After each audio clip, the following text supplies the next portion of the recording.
बदला और ये रुझान आरजेडी के पक्ष में देखने को मिल रहा है। पता नहीं एकाएक क्या हुआ कि जिस प्रकार हर जिला में यहाँ पे काफी तेजी के साथ आरजेडी आगे निकलते हुए दिखाई दे रहा है। वहीं जनसुराज का पूरी तरीके से सफाया है, सॉरी एक सीट यहाँ से देखने को मिल सकता है। जनसुराज के एक उम्मीदवार यहाँ पे आगे चल रहे हैं, जबकि अदर का यहाँ पे पूरी तरीके से सफाया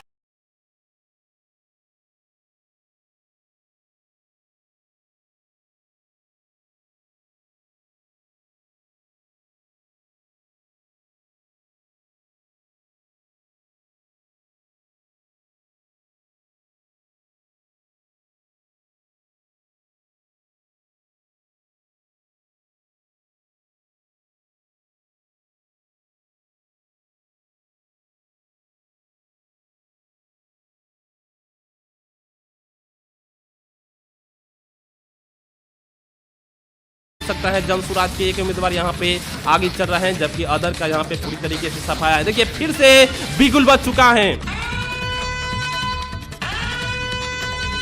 और दोस्तों ये बिगुल बजा है किशनगंज के। किशनगंज में यहाँ पे आपको बता दूं कि यहाँ पे 3 सीटें बताई जा रही है। 3 सीटों का ही अभी यहाँ पे जो है रुझान आए हुए हैं, जिसमें यह बताया जा रहा है कि यहाँ पे बीजेपी का यहाँ पे पूरी तरीके से सफाया है, एक भी उम्मीदवार आगे नहीं चल रहा है, जबकि आरजेडी के 2 उम्मीदवार आगे चल रहे हैं, जबकि जनसुराज का पूरी तरीके से सफाया है, जबकि अदर के खाते में 1 सीट देखने को मिल सकता है। और सच में ये जो रुझान है वो पूरी तरीके से सभी को हैरान करने वाला रुझान आ रहा है। जो कुछ देर पहले बीजेपी में जश्न का माहौल था, वो माहौल अब धीरे धीरे गम में बदल चुका है। हर जिला में पूरी तरीके से आरजेडी का ही दबदबा देखने को मिल रहा है। देखिए फिर से बिगुल बजा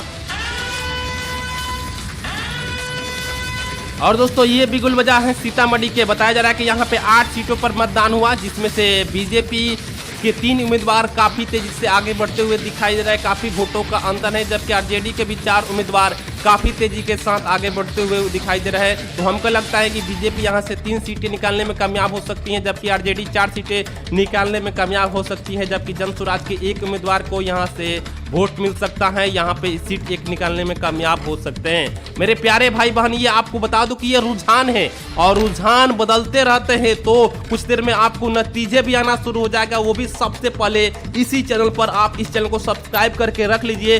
पल पल की जानकारी एकदम लाइव जहां से काउंटिंग चल रहा है उसकी जानकारी बता रहा हूं। बाकी न्यूज चैनल वाले जितने भी हैं, नेशनल मीडिया वाले, वो काउंटिंग हो रहा है उसके बाहर है और हमारी टीम अंदर है, क्योंकि हमारी टीम लगातार शुरुआत से ही जुड़ी हुई है और पल पल की अपडेट बता रही है। चलिए यहाँ पे अदर यहाँ पे एक भी सीट नहीं निकालने में कामयाब हो सकता है सीतामढ़ी में। देखिए फिर से बिगुल बजा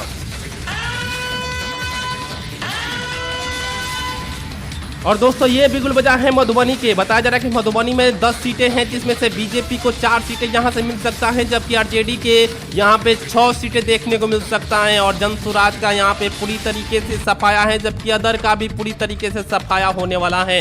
देख लीजिएगा 10 सीटों में से 4 उम्मीदवार बीजेपी के आगे चल रहे हैं, जबकि 6 उम्मीदवार यहाँ पे आरजेडी के आगे चल रहे हैं। तो सच में यहाँ पे मुकाबला टक्कर का है, कभी बीजेपी के उम्मीदवार आगे चल रहे हैं तो कभी आरजेडी का उम्मीदवार आगे चल रहे हैं। कुछ देर पहले तो बीजेपी के उम्मीदवार यहाँ पे खुशियां मना रहे थे, उन्होंने लगा था कि जीत हमारा पक्का हो चुका है, लेकिन अब उनको रोना भी पड़ सकता है अगर कुछ देर रुझान इसी प्रकार रहा तो। देखिए फिर से बिगुल बजा और दोस्तों ये बिगुल बजा है दरभंगा का। यहाँ पे बताया जा रहा है कि 10 सीटें हैं और जिसमें से बीजेपी के 5 उम्मीदवार आगे चल रहे हैं, जबकि आरजेडी के भी 5 उम्मीदवार आगे चल रहे हैं। तो यानी कि दरभंगा में जो मुकाबला है काफी टक्कर का है। वहीं जनसुराज और बाकी उम्मीदवारों का यहाँ पे एक भी सीट देखने को नहीं मिल रहा है। चलिए आगे बढ़ते हैं और देखिए फिर से बिगुल बजा है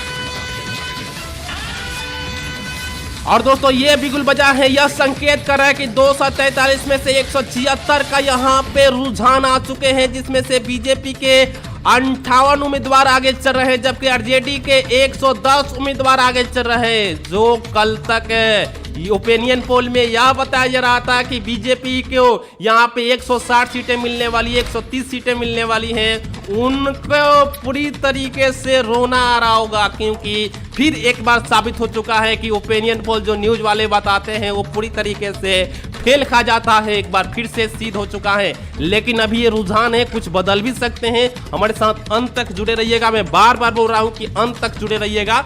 और देखिए देखिए यहाँ पे फिर से बजा है और ये जनसुराज को संकेत कर रहा है कि जनसुराज को जो बता रहे थे कि 4 सीटें हासिल कर सकती हैं, वो 4 सीटों पर बढ़त बनाई हुई है और अदर के खाते में 1 सीट यहाँ पे खाता खुल चुका है और ये खाता खुला है AIM के खाते में।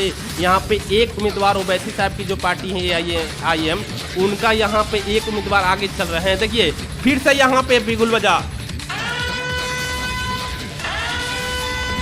और दोस्तों ये बिगुल बजा है समस्तीपुर के। यहाँ पे बताया जा रहा है कि 10 सीटें हैं जिसमें से बीजेपी के 3 उम्मीदवार आगे चल रहे हैं, जबकि आरजेडी के 7 उम्मीदवार आगे चल रहे हैं, जबकि जनसुराज के एक भी उम्मीदवार आगे नहीं चल रहे हैं और अदर का भी कोई भी उम्मीदवार आगे नहीं चल रहा है। देख लीजिए 10 सीटों में से आरजेडी का 7 लोगों का कब्जा है, मात्र 3 सीटें पर ही बीजेपी बढ़त बनाई हुई और सच में इस बार जो आरजेडी प्रदर्शन किया है उससे पूरा देश खुश है, पूरा राज्य खुश है, पूरा गरीब खुश है, पूरा किसान खुश है, पूरा युवा खुश है और युवा लोग यही चाह रहे। देख लीजिए कमेंट बॉक्स में ही लगातार कमेंट आ रहा है जो आरजेडी जिंदाबाद लिख रहे हैं और दिल का बटन भेज रहे हैं। आपसे भी रिक्वेस्ट है कि बीजेपी के भी उम्मीदवार होंगे, आरजेडी के भी उम्मीदवार होंगे, सभी लोग कमेंट करिए कि किसकी अंत में जीत होने वाली है, क्योंकि ये जो है रुझान आ रहा है और ये रुझान कुछ ही देर में